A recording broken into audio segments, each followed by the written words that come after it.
മാത്രം മതി എന്നെ നല്ലതൊക്കെ തോന്നണം എവിടെ കുത്താൻ നോക്കട്ടെ ഓടി അങ്ങനെ കുത്തണ കോലായി വന്നിട്ടേ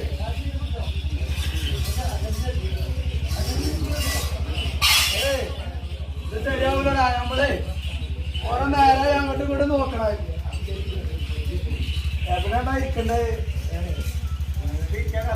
നമ്മക്ക് ഇരിക്കാൻ കസാരൊന്നും വേണ്ട നമ്മക്ക് ഇരിക്കാനുള്ള കസാര ഇവിടെ ഉണ്ട് കണ്ടേ ഇതാണ് ഞമ്മടെ കസാര ഈ കസാരയുടെ പവര് ഓന് കിട്ടൂല ഇത് കണ്ടേ ആ ഇരിക്കാനൊക്കെ എത്ര കാലം നോക്കിയേ അതിനെത്ര കാലുണ്ട് ഇതിനെത്ര കാലുണ്ടാ പൊട്ടിക്കൊട്ടല ഏത് മനോഹരണ്ട പഠിച്ച ഒരെണ്ണം തന്നെ നമ്മളെ ഇപ്പോഴേക്ക് ഈ കായ പോയി പറഞ്ഞു തന്നില്ല മയ്യത്തെ നമ്മൾ എടുക്കും അതിനടുക്ക് വെച്ചാളെ ചെറുപ്പത്തിൽ എവിടെ